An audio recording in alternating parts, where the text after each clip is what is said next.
Hello guys, Pushpa കണ്ടു, പക്ഷെ പുഷ്പരാജിനെ കണ്ടില്ല. പണ്ടൊക്കെ പുഷ്പ ഫ്ലവർ അല്ലടാ ഫയർ ആടാ എന്ന് പറയായിരുന്നു. ഇപ്പൊ നമുക്ക് നേരെ തിരിച്ചു പറയണം, ഫയർ അല്ലടാ ഫ്ലവർ ആടാ പുഷ്പ എന്ന് പറയണം. അങ്ങ് ജപ്പാനിലാണ് ഈ കഥ തുടങ്ങുന്നത്. ആ ജപ്പാനിൽ ഒരു പോർട്ടൽ ലീവ് വെച്ചിട്ട് ഭയങ്കരമായിട്ടാണ് ജാപ്പനീസ് പഠിച്ചുകൊണ്ടിരിക്കുകയാണ്.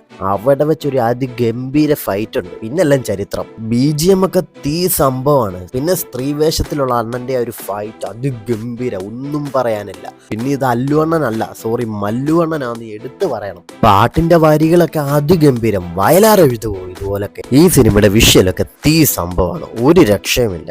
ഉള്ള കാര്യം പറഞ്ഞ ശ്രീലീല വന്ന ഡാൻസ് കളിച്ചതൊക്കെ വെറുതെയാണ്. സാമന്തയുടെ നേഴ് അയിലത്ത് വരത്തില്ല. 3 മണിക്കൂർ 20 മിനിറ്റ് ഒക്കെ ഇങ്ങനെ പിടിച്ചിരിക്കാൻ പറ്റും നമുക്ക് വെളിയിലോട്ട് ഇറങ്ങി ഓടാതെ. സെക്കൻഡ് ഹാഫ് ആണ് നമ്മളെല്ലാവരും കാണേണ്ടത്. കാര്യം എന്ന് വെച്ചാൽ അതിഗംഭീരമായിട്ടുള്ള സീരിയൽ മേക്കിംഗ് ആണ് അവിടെ കാഴ്ചവെച്ചിരിക്കുന്നത്. ആദ്യ ഭാഗത്തെ അപേക്ഷിച്ച് നോക്കുമ്പോൾ രണ്ടാം ഭാഗത്തിലേക്ക് വരുമ്പോൾ ഫഹദ് ഫാസിലിന്റെ ക്യാരക്ടർ വെറും ശോകമാണ്. ഈ സിനിമയിൽ എവിടെ തിരിഞ്ഞാലും നമുക്ക് 2 വാക്കുകൾ ഏറ്റവും കൂടുതൽ കേൾക്കാൻ പറ്റും: പുഷ്പ പുഷ്പ പുഷ്പ പുഷ്പ. അത് മാത്രമല്ല, അത് മറ്റൊരു കാര്യം കേൾക്കാൻ പറ്റും: പുഷ്പയുടെ റോളാടാ, പുഷ്പയുടെ റോളാടാ. രശ്മികയുടെ ക്യാരക്ടറിനെ ഈ സിനിമയ്ക്ക് അത് ചുമ്മാ എടുത്തിട്ടിരിക്കുകയാണ്. അല്ലു അർജുന്റെ ക്യാരക്ടറിന്റെ പുറകിന് ഇങ്ങനെ വാലും തൂങ്ങി ഇങ്ങനെ നടക്കാൻ വേണ്ടി, അത്രേ ഉള്ളൂ. ഈ സിനിമയിലെ അഭിനയത്തിന് എല്ലാത്തിനും നാഷണൽ അവാർഡ് അല്ല കൊടുക്കേണ്ടത്, ഓസ്കാർ തന്നെ കൊടുക്കണം, ഓസ്കാർ. പിന്നെ എടുത്തു പറയാനുള്ളത്, ഈ സിനിമ കാണാൻ പോകുന്നവർ ഇതിന്റെ ഫസ്റ്റ് പാർട്ട് കാണാത്തവരാണെങ്കിൽ അത് കണ്ടിട്ട് തന്നെ പോകുക.